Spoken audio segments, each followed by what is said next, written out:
So I'll just say welcome again to our July session of Business-Wise Insiders. And again, just a quick overview of what to expect. I'll walk through today's presentation. I'm going to keep everybody on mute during that process just to minimize any inadvertent disruptions and keep everything moving. Everything should last about 20 or 25 minutes, and then we'll divide into the breakout rooms.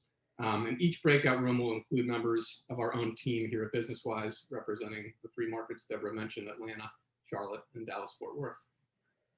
And with that, why don't we get into the topic? Today we'll be talking about creating a strategy for when your prospects reply to your cold emails with a no, and turning that initial resistance and rejection into conversations and hopefully leads and appointments. Before we dive in, I want to set the stage a little bit for the topic. First, we'll be talking about dealing with resistance over email specifically, because in some ways, that kind of written resistance presents a clear and unique challenge and opportunity. And because crafting the right strategy for responding can make or break the success of your email lead generation efforts. But many of the lessons in this presentation will apply to dealing with all kinds of prospect resistance, from cold calling to networking to any other kind of prospect interaction you can think of. And some of you may remember that we talked about dealing with that broader resistance in an insider session last fall, but today we'll be drilling down on email in an effort to parse out some of those most important themes and concepts. And second, the email resistance I'll talk about today applies to all shapes and forms of cold email outreach. We were talking before the presentation about the difference between email prospecting and email marketing. I know a lot of you probably use email on a one-off basis to reach out to prospects, but we also have clients who use email marketing, where they send the same message to all their prospects at one time, or automated email prospecting, where that process of sending one-off emails is actually automated for you and sends those personal direct emails on a gradual basis. So all of those types of emails are going to get responses. A lot of them will be resistance, and we're going to be talking about how to deal with all of them. So hopefully there are some lessons for everybody who does any type of email outreach. So again, keep those points in mind as I proceed through the presentation. If you have any questions, don't hesitate to ask in the breakout rooms. So with that in mind, put yourself in the mindset of emailing a new prospect for the first time, and then you receive a reply, which is always exciting. And so what do you say? Or do you say anything at all, or do you just ignore it and wait for a response from somebody who's a little more eager to engage? And of course, we're all anticipating as many yes replies as we can get. It's always natural to imagine that prospects will be as excited about your products or services as you are, and for you to be optimistic about the email you've worked hard to craft. But the reality is quite a bit different, and it's really important to calibrate your expectations as you prepare to receive those replies.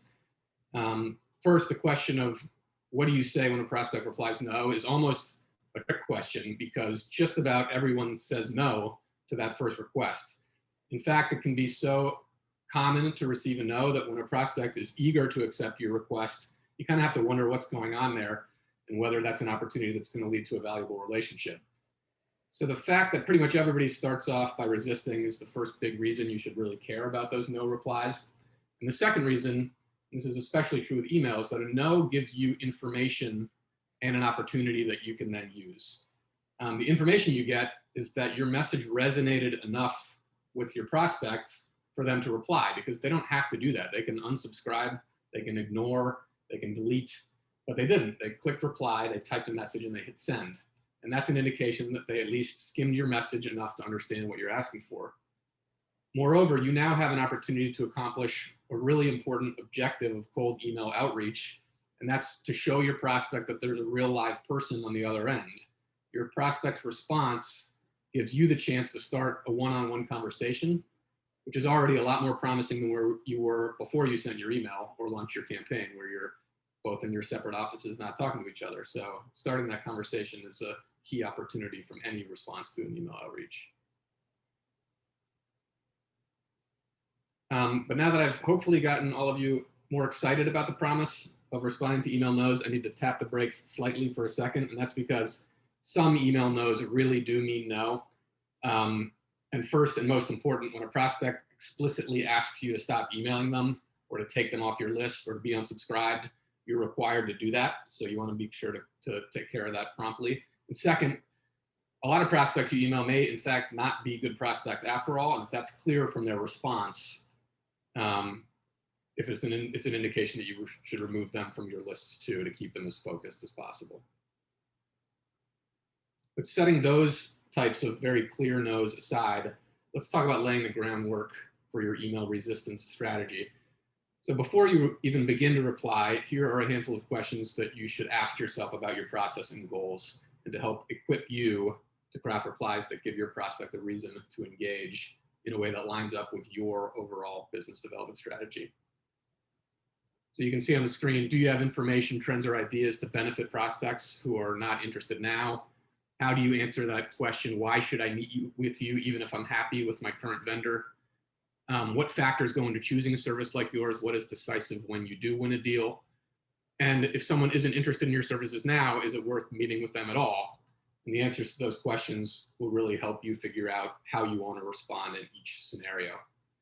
And part of the point here is that every prospect no means that the sales rep hasn't yet demonstrated enough value to continue the conversation.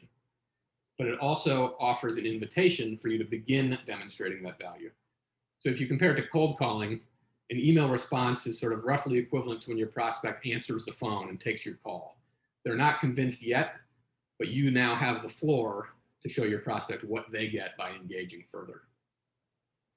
And I'm going to start walking through different categories of no's and offer some strategies for replying. But before I do that, Deborah, did you want to add comments now?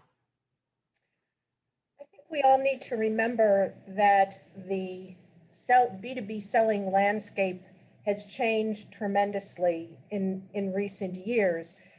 That before, the seller had a huge advantage over the prospect. And that was that the information about your products and services was yours, pretty much yours alone. And the buyer or the prospect really, really needed you to find out more information. Of course, the world has changed. So as sellers, we need to have a lot more understanding of our prospects and a lot more than just product knowledge. We need all sorts of information and ideas on the trends and the insights and the ideas that will prompt a prospect to think, oh, that's interesting. I hadn't really thought about that. Right, that's true. It's true of all types of prospecting resistance. But again, email presents you a unique opportunity to come up with a set of different templates you can use to demonstrate that value, depending on what you gather from the prospect who's responding and what might be most valuable to them. So let's start with the first category of responses, which I've sort of started with the most basic, most general, and probably the most common, and that's when a prospect simply says in so many words that they're not interested.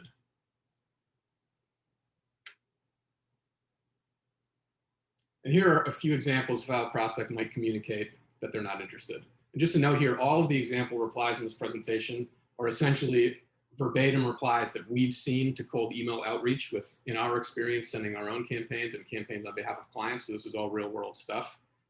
So you can see on the screen, they're basically saying the same thing in a couple of different ways. But if the previous slide represents what prospects actually say, here's what they might mean. And I've deliberately chosen 3 common objections that I'm sure everyone here today has encountered at some point in their sales careers. You have bad timing, so for whatever reason, the prospect has no interest at this exact moment. Status quo, which is another way of saying I'm happy with the way things are, or I don't have any problems that I know of. Or bad experience, I had a bad experience with this kind of thing before, so I'm hesitant. And since each of these objections will require a different approach, it's your first job to find out which one they really mean. So here's one idea of how you might respond. And the first paragraph is just thanking them, showing them that you're a professional, cordial person on the other end and that you appreciate their response. Second paragraph says, just to clarify, are these services not something that you use, or are you happy with your current approach? And then the third is just an invitation to follow back up at a time when they decide that learning about these options might prove beneficial, or to pass on information to another referral. Now, this is obviously pretty straightforward. There's nothing magical about it, but it does accomplish a few really important things. And the first is that responding promptly is really, really important. All you know at this point is that your email got your prospect's attention. So you have to take advantage and get back to them while it's still top of mind. If you wait even a day, your prospect might be mentally checked out at that point, and you've lost your chance to start a conversation when the iron is still hot.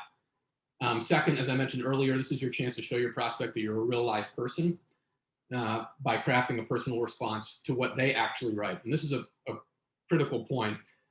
As I mentioned in a couple of slides ago, each not interested response will be slightly different.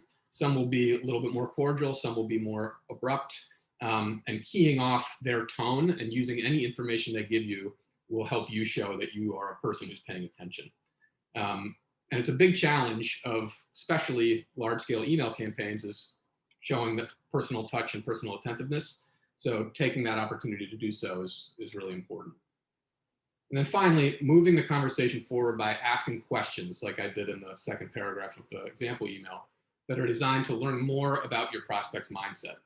So your prospect responds, you ask a question, hopefully that elicits a response. And when you get one, you'll have even more to go on for your next response and a better idea of what kind of value they need to see to continue engaging with you. Deb, did you have anything here? I love your point, Sam, about mirroring the prospect's response so that you can get on the same level and speak or write to them in a way that's comfortable for the prospect.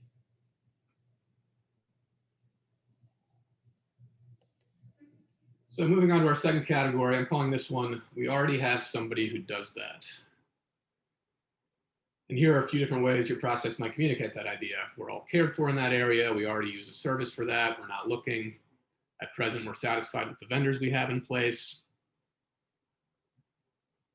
But again, here's what those responses might mean. And you can see those same general objections at work here, particularly bad timing and status quo. We have a vendor who's doing fine at this exact moment. Our current vendor hasn't made us mad yet. Everything I know about your industry is from working with my current vendor.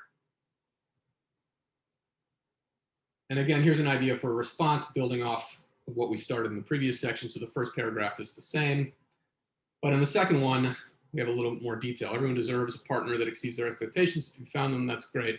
Still, it would be good to connect and share some information about trends and insights. That way you'll be up to speed on different approaches to service in case your situation ever changes. And then following that up with a question, if you could change one thing about how your current vendor does things, what would it be? Just curious. So turning to the key points for this response, we're obviously taking things a little further and using that current vendor relationship they mentioned to dig a little deeper into their mindset.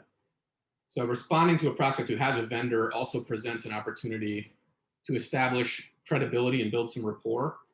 And I think this is a really important point. Your goal is to solve your prospect's problems. And if somebody's already doing that, then that's a good thing. So being honest about what you can or can't do for your prospects establishes trust and can disarm the prospect. And finally, again, telling your prospect what they get by engaging. So here's where your own insights and experience come in, helping give your prospect a new perspective on the challenges they face and whether their current approach is the right one. And that's really true, especially with the status quo objection, because so much of I'm happy with the way things are is based on the fact that your prospect only knows how things are from their perspective. So helping them shift their perspective may again, help them discover that they have problems they didn't even know about or that they could do things differently and better. Deb, anything from you for this? I want everybody to remember that this is early in the sales process. And what you are trying to sell at this point is not the value of your services. It's the value of you for a first meeting. So don't get bogged down by telling everybody why your stuff is better than their stuff. It's all about what you can bring in the way of ideas, a different way of looking at things, important insights, trends about their business or the world at large, because all you're trying to do at this point is get a micro yes to that first meeting. Right, and we actually talked about this last month, and it's an important and a really interesting way to look at it. When they say no, they're not saying no to you meeting with them. They're saying no to buying your product, but that's not what you're offering at this stage. You're offering a conversation. So think of their no as a response to a question you haven't asked yet, and then reframe it by providing evidence of the value you'll provide, whether or not they buy. So the next category of response is what I'm calling send more info. And again, it should probably be pretty familiar. Here are a couple of examples of the genre. You can send me your information via email. I'll pass it on to my boss. Send me a brochure. And here's what they might actually mean. Again, more bad timing and status quo. I don't have the time or energy to deal with this right now. I need answers to some obvious questions, but haven't thought about the less obvious stuff that might actually be important. So again, the point about the status quo, when you encounter a prospect who's truly happy with how everything's going, doesn't have a care in the world, that's based on their current perspective. And your job is to help identify and solve problems to expand that perspective. If you can do it successfully, you might help a happy prospect discover opportunities for improvement that they didn't know were there until you showed them. So here's an idea for response to the send me more info objection. This one's a little shorter. Again, being cordial and prompt. Directing them to your website. You can find more general info on our website, and then following with some questions. If you're looking for more specific info, what might be most valuable to you? If it's easier to speak briefly on the phone, when can we connect next week so I can understand a little better what you're looking for? And the key points here are when your prospect asks a question, that's actually a really great thing, because send me more info is really the question, can you tell me more? You have a ready-made opportunity to ask clarifying question, which just propels the conversation forward. It also gives you the chance to direct your prospect, as I said, to a source of info that might resonate even more, like your website. And sending the right type of information can only reinforce the idea that you have valuable insights to offer.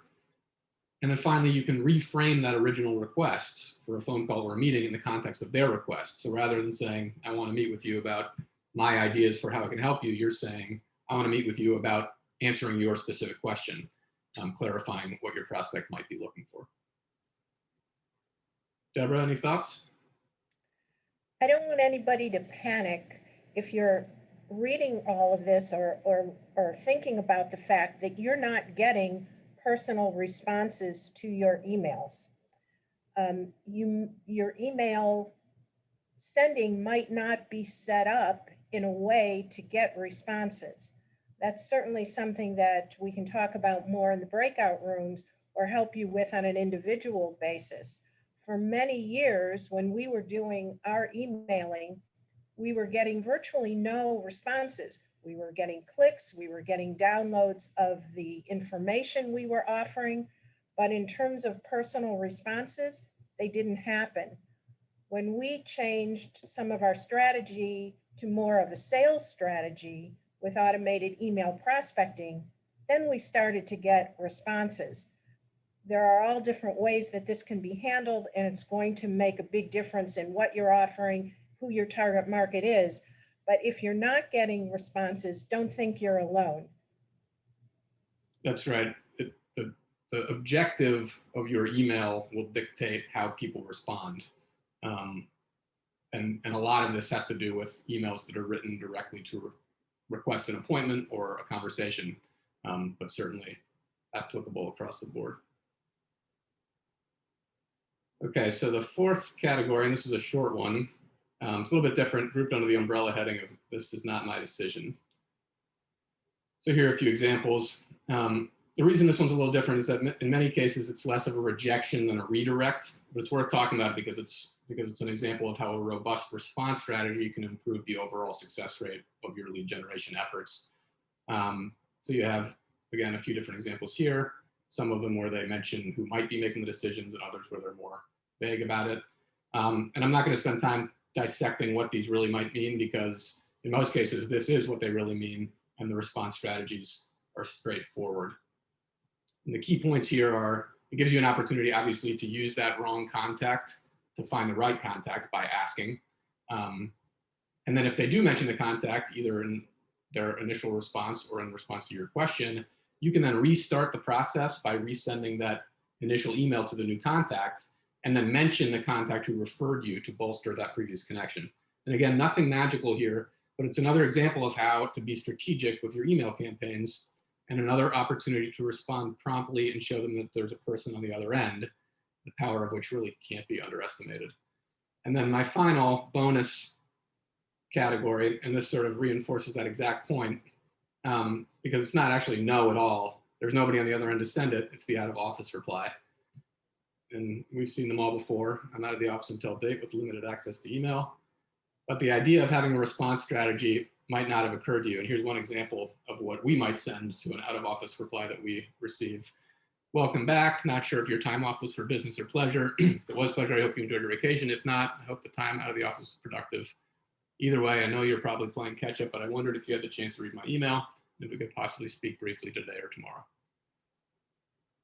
And it's funny because if you're running an automated campaign, this is sort of like a battle of the robots. It's an automated email getting an automated reply. But that's sort of the point of the strategy. You get to break through the automation barrier and once again prove that there's a real person on the other end. It also reinforces a central point of this presentation, which is that every single reply presents an opportunity to start a conversation, which is really the goal of many email prospecting lead gen efforts. And then finally, if you time it right, you can bring that email to the top of your prospect's inbox at a moment when you know they're likely to be looking at it. And it's certainly much better than being buried along with all the other emails they got while they were out. So to conclude the presentation, I've put together a few questions for you to think about and discuss in the breakout rooms that will begin in a moment. The first four are sort of designed to get to your current mindset of how you deal with what your email prospecting strategies might be if you have them, and then how you think about resistance to emails or any other type of cold outreach. Do you use cold email as part of your strategy? If yes, do you send one-to-one emails, large-scale automated campaigns, or both? When you email, do you send information or do you ask for something like a meeting? And then do you handle resistance differently depending on the context? For example, cold call versus email, why? And then the final four questions are just the same ones that I posed at the beginning of the presentation, focused on your general biz dev process and strategy. And I'm including them here again, just as a reminder to ensure the strategy you create for responding to email no's aligns with your broader biz dev interests and objectives. And with that, I will begin the breakout rooms in a moment. But again, I'd encourage everybody to join, and even if you're not a BusinessWise user, to ask questions and share insights about your approach to email prospecting in general, and how you deal with resistance in either context. And just at the very beginning of the breakout rooms, there may be a little reshuffling as I make sure we have enough of our team members in each room. So thanks again.